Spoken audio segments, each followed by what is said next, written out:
ഒരു random Friday നമ്മളുടെ after shift പരിപാടി കണ്ടാലോ? അപ്പോൾ ഇതൊരു ഫ്രൈഡേ ഷിഫ്റ്റൊക്കെ കഴിഞ്ഞ് നമ്മൾ നേരെ ഫ്രണ്ടിൻ്റെ അവിടെ പോകാമെന്നായിരുന്നു പ്ലാൻ. കാരണം ഫ്രണ്ടിൻ്റെ അമ്മ വന്നിട്ടുണ്ടായിരുന്നു. അപ്പോൾ മോർണിംഗ് നമുക്ക് അമ്മ കുക്ക് ചെയ്യും, അപ്പോൾ ബ്രേക്ക്ഫാസ്റ്റ് അവിടെ നിന്നാവാമല്ലോ. അപ്പം ഞാൻ എൻ്റെ ഷിഫ്റ്റ് കഴിഞ്ഞ് നേരെ റൂമിലേക്ക് വന്നിട്ടുണ്ടായിരുന്നു. കാരണം ഞാൻ അവർ ബ്രേക്ക്ഫാസ്റ്റിന് വീട്ടിലേക്ക് വരാമെന്നായിരുന്നു പ്ലാൻ. കാരണം എൻ്റെ ഷിഫ്റ്റ് കുറച്ച് നേരത്തെ കഴിയുമായിരുന്നു. അപ്പോൾ ഫ്രണ്ട്സൊക്കെ അവരുടെ ഷിഫ്റ്റ് കഴിഞ്ഞ് നേരെ ഒരു മിനി ബ്രേക്ക്ഫാസ്റ്റ് പിന്നെ ഒരു ചായയൊക്കെ കുടിക്കാമെന്ന് വിചാരിച്ച് അവർ നേരെ രാമേശ്വരം കഫേയിലേക്ക് വിട്ടു.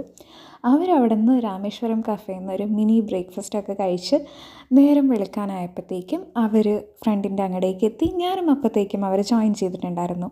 എന്നിട്ട് അവിടെ നിന്ന് അമ്മ നമുക്ക് അപ്പവും ചിക്കൻ കറിയും ഒക്കെ ഉണ്ടാക്കിയിട്ടുണ്ടായിരുന്നു. അപ്പം മോർണിംഗ് നല്ല ചൂടുള്ള അപ്പവും ചിക്കൻ കറിയൊക്കെ ഒരേ പ്ലേറ്റിൽ നമ്മൾ കഴിച്ചു. എന്ത് രസമല്ലേ ഇങ്ങനെ ഇടയ്ക്ക് എല്ലാവരും ഒരുമിച്ചിരുന്ന് കഴിക്കുന്നതൊക്കെ.